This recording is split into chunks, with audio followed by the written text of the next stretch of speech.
नमस्कार, मी प्राजक्ता देशमुख आपले विकास या क्लासमध्ये स्वागत करत आहे. आता आपण विकारी शब्दातील शब्दांच्या जातीचा दुसरा प्रकार सर्वनाम हा पाहणार आहोत. तर सर्वनाम म्हणजे नामाऐवजी येणाऱ्या शब्दाला सर्वनाम असे म्हणतात. उदाहरणार्थ तो, ती, ते, त्या, आपण, तिने इत्यादी. नामाचा पुनरुच्चार टाळण्यासाठी नामाऐवजी मी, तू, तो, हा, जो, कोण, काय यासारखे शब्द आपण वापरतो. या सर्वनामांना स्वतःचा अर्थ नसतो. ते ज्या नामाबद्दल येतात त्यांचाच अर्थ त्यांना प्राप्त होतो. वाक्यात एखादे नाम येऊन गेल्याशिवाय सर्वनाम येत नाही. नामाचा तो प्रतिनिधी असून नामाचे सर्व प्रकारचे कार्य सर्वनाम करते. सर्वनामाचे 6 प्रकार पडतात. पहिला पुरुषवाचक सर्वनाम, दुसरा दर्शक सर्वनाम, तिसरा संबंधी सर्वनाम, चौथा प्रश्नार्थक सर्वनाम, पाचवा सामान्य किंवा अनिश्चित सर्वनाम आणि 6वा आत्मवाचक सर्वनाम. सर्वनामांच्या प्रकारापैकी आपण आता पहिला प्रकार पाहणार आहोत, तो म्हणजे पुरुषवाचक सर्वनाम. तर बोलणाऱ्याच्या आणि लिहिणाऱ्याच्या दृष्टीने जगातील सर्व वस्तूंचे 3 वर्ग पडतात. बोलणाऱ्यांचा, ज्यांच्याशी आपण बोलतो किंवा लिहितो त्या व्यक्तींचा व वस्तूंचा. व्याकरणात त्यांना पुरुष असे म्हणतात. आता आपण पुरुषवाचक सर्वनामातील पहिला प्रकार प्रथम पुरुषवाचक सर्वनाम हा पाहणार आहोत. तर प्रथम पुरुषवाचक सर्वनाम म्हणजे बोलणारा स्वतःचा उल्लेख करताना जी सर्वनामे वापरतो त्या सर्वनामांना प्रथम पुरुषवाचक सर्वनाम असे म्हणतात. उदाहरणार्थ मी, आम्ही इत्यादी. त्याचे आपण वाक्य पाहूया. उदाहरणार्थ मी शाळेत गेले. तर इथे या वाक्यामध्ये मी हे सर्वनाम बोलणारा म्हणजे स्वतःबद्दल उल्लेख करतोय, त्यामुळे इथे मी हे प्रथम पुरुषवाचक सर्वनाम आहे. दुसरं उदाहरण पाहूया. आम्ही सहलीला गेलो. इथे आम्ही हे प्रथम पुरुषवाचक सर्वनाम आहे, कारण बोलणारा स्वतःचा आणि त्याच्यासोबत इतरांचा उल्लेख करत आहे, त्यामुळे इथे प्रथम पुरुषवाचक सर्वनाम होते. पुरुषवाचक सर्वनामातील दुसरा प्रकार द्वितीय पुरुषवाचक सर्वनाम पाहूया. तर ज्याच्याशी बोलायचे त्याचा उल्लेख करताना आपण जी सर्वनामे वापरतो त्या सर्वनामांना द्वितीय पुरुषवाचक सर्वनामे असे म्हणतात. उदाहरणार्थ तू, तुम्ही. उदाहरणार्थ तू मला आधी का सांगितले नाहीस. इथे तू हे द्वितीय पुरुषवाचक सर्वनाम आहे. दुसरं उदाहरण पाहूया. तुम्ही फार छान गाणे गाता. या वाक्यातील तुम्ही हे द्वितीय पुरुषवाचक सर्वनाम आहे. पुरुषवाचक सर्वनामातील तिसरा प्रकार तृतीय पुरुषवाचक सर्वनाम हे आपण पाहूया. तर तृतीय पुरुषवाचक सर्वनाम म्हणजे ज्याच्याशी बोलायचे त्या वस्तूचा, व्यक्तीचा उल्लेख करताना आपण जी सर्वनामे वापरतो त्या सर्वनामांना तृतीय पुरुषवाचक सर्वनामे असे म्हणतात. उदाहरणार्थ तो, ती, ते, त्या इत्यादी. त्याची वाक्य आपण पाहूत. तो खूप लांबचा प्रवास करून गेला. या वाक्यातील तो हे तृतीय पुरुषवाचक सर्वनाम आहे. ती अमेरिकेत गेली. इथे ती हे तृतीय पुरुषवाचक सर्वनाम आहे. ते बोलत आहेत.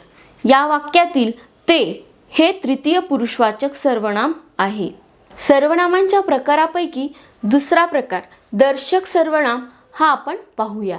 तर दर्शक सर्वनाम म्हणजे जवळची किंवा लांबची वस्तू दाखवण्यासाठी जे सर्वनामे आपण वापरतो त्या सर्वनामांना दर्शक सर्वनाम असे म्हणतात. उदाहरणार्थ हा, ही, हे, ह्या, ही. तो, ती, त्या, ते, त्या, ती. दर्शक सर्वनामे हे नामापूर्वी किंवा नामानंतरही येऊ शकतात. आता दर्शक सर्वनामाची आपण वाक्य पाहणार आहोत. उदाहरणार्थ, हा मुलगा आहे. इथे हा हे दर्शक सर्वनाम आहे. हे माझे घर आहे. या वाक्यात हे दर्शक सर्वनाम आहे. तिसरं उदाहरण, ह्या कुठे राहतात. या वाक्यामध्ये ह्या हे दर्शक सर्वनाम आहे. ही माझी शाळा आहे. या वाक्यामध्ये ही हे दर्शक सर्वनाम आहे. आंबा हा फळांचा राजा आहे.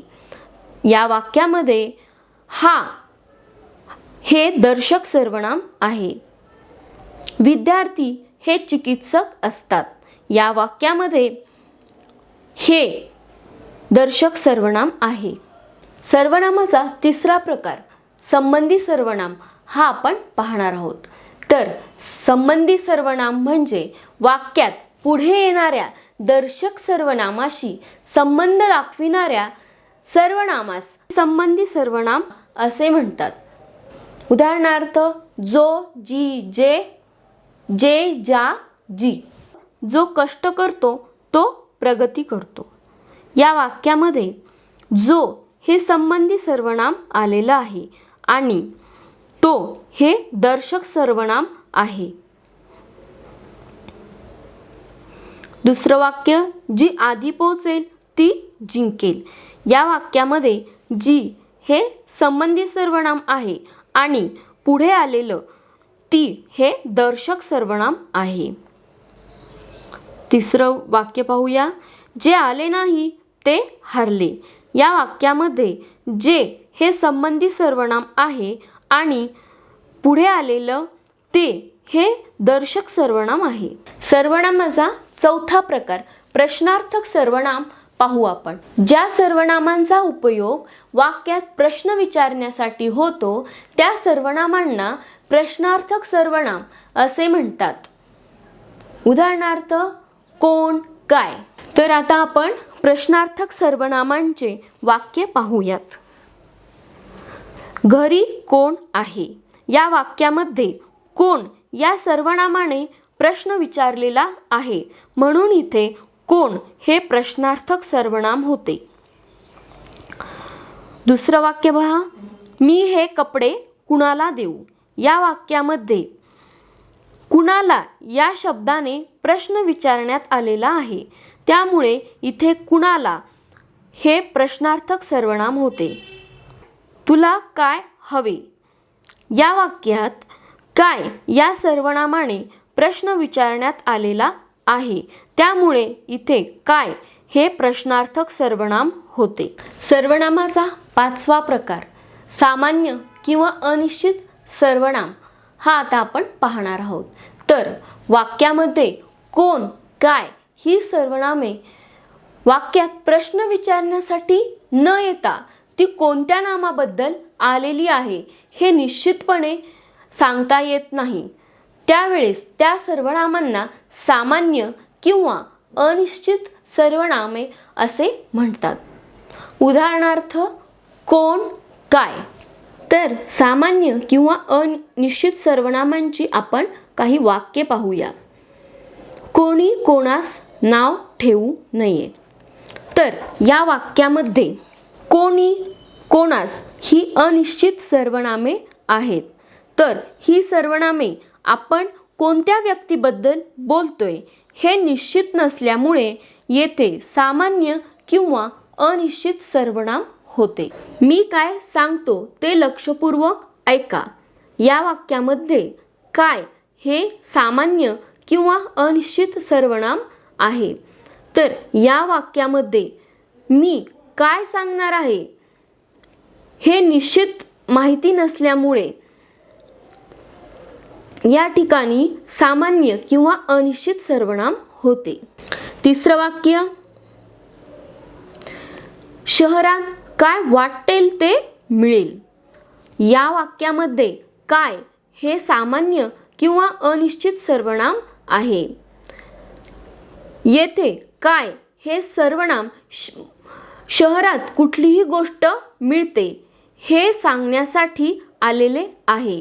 म्हणजेच शहरात सर्व गोष्टी मिळतात, पण निश्चित कोणती गोष्ट हवी आहे हे सांगितलेले नाही. त्यामुळे इथे सामान्य किंवा अनिश्चित सर्वनाम होते.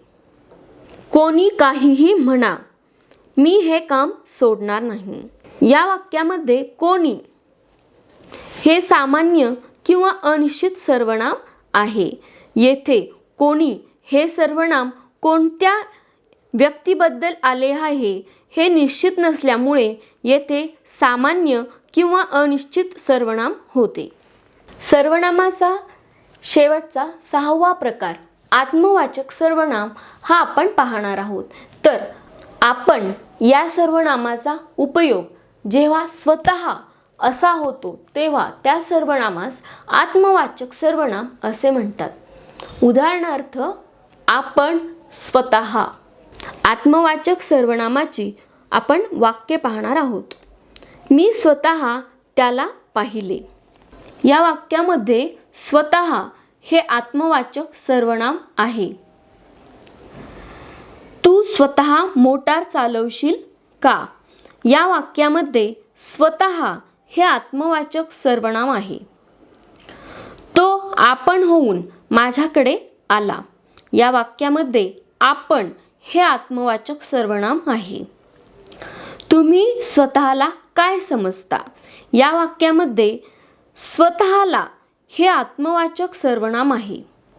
माझे चॅनल आपण सबस्क्राईब केले नसेल तर नक्की करा, लाईक करा आणि बेल आयकॉनवर क्लिक करण्यास विसरू नका, जेणेकरून आपणास माझे नवीन व्हिडिओज ताबडतोब बघायला मिळतील.